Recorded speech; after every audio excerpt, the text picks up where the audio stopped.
नमस्कार मंडळी, मी अश्लेषा आणि वन इंडिया मराठीमध्ये तुमचं स्वागत. महायुती सरकारचा विस्तार नुकताच पार पडलाय. मात्र या सरकारमध्ये राष्ट्रवादी काँग्रेस पार्टीचे अजित पवार गटाचे आणि महाराष्ट्रातील ओबीसीचे ज्येष्ठ नेते छगन भुजबळ यांना स्थान दिलं गेलेलं नाहीये. त्यामुळे भुजबळांच्या समर्थकांना धक्का बसलाय. पक्षातील वरिष्ठांनी आणि महायुतीच्या नेत्यांनी मंत्रिपदापासून वंचित ठेवल्यामुळे छगन भुजबळ सध्या नाराज आहेत. राज्य विधिमंडळाच्या अधिवेशनाच्या पहिल्या दिवशी केवळ हजेरी लावून छगन भुजबळ पुन्हा येवला मतदारसंघामध्ये परतले. छगन भुजबळ यांनी मंत्रिपद न मिळाल्याबद्दल आपली नाराजी सुद्धा स्पष्टपणे बोलून दाखवली.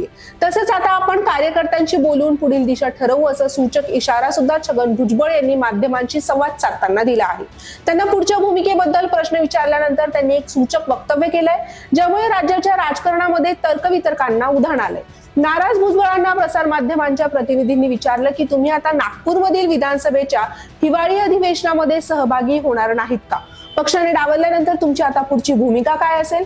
यावर भुजबळ म्हणाले की आता बघू, जहा नाही चैना वहा नाही रहना. छगन भुजबळांच्या या वक्तव्यावरून आता छगन भुजबळ बंड पुकारणार का, यावर राजकीय वर्तुळामध्ये चांगलीच चर्चा रंगली आहे. 80च्या दशकापासून महाराष्ट्राच्या राजकारणामध्ये अनेक महत्वाची पदे भूषवलेल्या आणि राज्यातील प्रमुख ओबीसी चेहरा असलेल्या छगन भुजबळ यांना मंत्रिमंडळातून वगळण्याचं धारिष्ट अजित पवार यांनी का दाखवलं, याची चर्चा या सगळ्यानंतर रंगली आहे. त्यामागील काही कारणं समोर येत आहेत. छगन भुजबळ यांना डावलण्यामागच्या काही गोष्टी कारणीभूत मानल्या जात आहेत. छगन भुजबळ यांनी मराठा आरक्षण आंदोलनाच्या वेळी घेतलेली प्रखर ओबीसीवादी भूमिका अजित पवार यांच्यासाठी अडचणीची ठरली होती. छगन भुजबळ आणि मनोज जरांगे पाटील यांच्यामधल्या वादामुळे राष्ट्रवादी काँग्रेसला फटका बसण्याची भीती होती. तरी सुद्धा छगन भुजबळ यांनी शेवटपर्यंत आपली भूमिका ही जोमाने रेटली. छगन भुजबळ हे महाराष्ट्रातले वरिष्ठ नेते असले तरी ते काही ठिकाणी राष्ट्रवादी काँग्रेसच्या धोरणाला छेद देणारी भूमिका घेताना दिसून आले. हे करताना भुजबळांनी अजित पवार यांना सुद्धा जुमानलं नाही.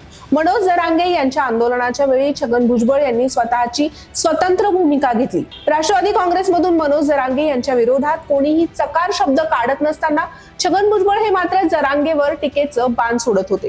त्यामुळे छगन भुजबळ राष्ट्रवादी काँग्रेसमध्ये एकटं पडल्याचं चित्र होतं. भुजबळ कुठेतरी आपल्या निर्णयांपेक्षा वेगळी भूमिका घेत आहेत आणि पक्षासाठी ते अडचणीची ठरतायत असं अजित पवारांना वाटत होतं. मात्र विधानसभा निवडणुकीच्या आधी छगन भुजबळ यांना दूर करणं राष्ट्रवादी काँग्रेसला परवडणारं नव्हतं. आता सत्ता आल्यानंतर छगन भुजबळ यांना मंत्रिमंडळातून दूर ठेवण्याचा आत्मविश्वास अजित पवार यांना आला असावा असं राजकीय अभ्यासकांचं म्हणणं आहे. विधानसभा निवडणुकीच्या तोंडावर राजदीप सरदेसाई यांचं 2024 the election that surprise India हे पुस्तक प्रकाशित झालं होतं. या पुस्तकामध्ये छगन भुजबळ यांच्या संबंधीच्या एका प्रकरणाचा उल्लेख होता. यामध्ये छगन भुजबळ यांनी राष्ट्रवादी काँग्रेसमधील एक गट आणि अजित पवार यांच्या भाजप सोबत सत्तेत जाण्यामागील भूमिका विशद केली होती. त्यामध्ये भुजबळ यांनी म्हटलं होतं की भाजप सोबत सरकारमध्ये सहभागी झाल्याचा आनंद सर्वांनाच झालाय, कारण अर्थातच ईडी पासून सुटका म्हणजेच एक प्रकारे पुनर्जन्म होता. मी ओबीसी असल्याने केंद्रीय यंत्रणा माझ्या मागे लागल्या. उच्च जातीचा असतो तर मला असं वागवलं गेलं नसतं. काही काळ तुरुंगात काढल्यानंतर जामिनावर असताना मला पुन्हा ईडीची नोटीस आली होती. अजूनही तुरुंगाचे दिवस आठवल्यानंतर झोप उडते. वयाच्या 75 किती वेळा चौकशांना सामोरं जायचं असा सुद्धा प्रश्न होता. अशा वेळी भाजप बरोबर हात मिळवणी केल्याशिवाय सुटका नाही, ही साऱ्यांचीच भावना झाली होती असं छगन भुजबळ यांनी राजदीप सरदेसाई यांना दिलेल्या मुलाखतीमध्ये म्हटलं होतं. या सगळ्याचाच उल्लेख संबंधित पुस्तकामध्ये होता. विधानसभा निवडणुकीच्या तोंडावर हे पुस्तक प्रकाशित झाल्यानं अजित पवार यांची कोंडी झाली.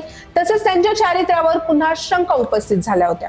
दरम्यान मंत्रिपदावर वक्तव्य करताना छगन भुजबळांनी मंत्रिमंडळातून मला का काढलं याबाबत मला माहिती नाही, परंतु 7-8 दिवसांपूर्वी माझं वरिष्ठांशी बोलणं झालं होतं. त्यावेळी ते मला म्हणाले होते की तुम्हाला राज्यसभेवर निवडून जायचं असेल तर आम्ही तुम्हाला राज्यसभेवर पाठवू.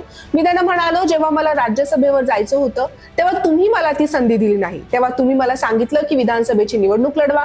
तुम्ही विधानसभा निवडणूक लढवायलाच पाहिजे. तुमच्याशिवाय येवला मतदारसंघाची निवडणूक जिंकता येणार नाही. तुम्ही लढत असाल तर पक्षाला जोम येईल. पक्ष व कार्यकर्ते राज्यभर जोमाने काम करतील. त्यामुळे तुम्ही लढलंच पाहिजे असं तुम्ही मला सांगितलं.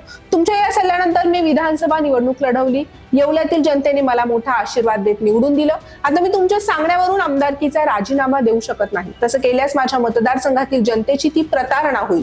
राज्यसभेवर जाण्यासाठी मला विधानसभा सदस्यत्वाचा राजीनामा द्यावा लागेल.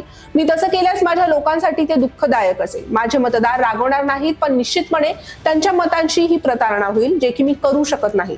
त्यामुळे मी सध्या तरी राजीनामा देणार नाही. 1-2 वर्षांनी त्याबाबत विचार करू अशी प्रतिक्रिया आता छगन भुजबळांनी व्यक्त केली आहे. आता छगन भुजबळांचं पुढचं समीकरण काय असेल या चर्चांना उधाण आलंय. मंडळी, तुम्हाला हा व्हिडिओ कसा वाटला हे आम्हाला कमेंट करून नक्की कळवा आणि अशाच राजकीय विश्लेषणासाठी आमच्या चॅनलला सबस्क्राईब करायला विसरू नका. धन्यवाद.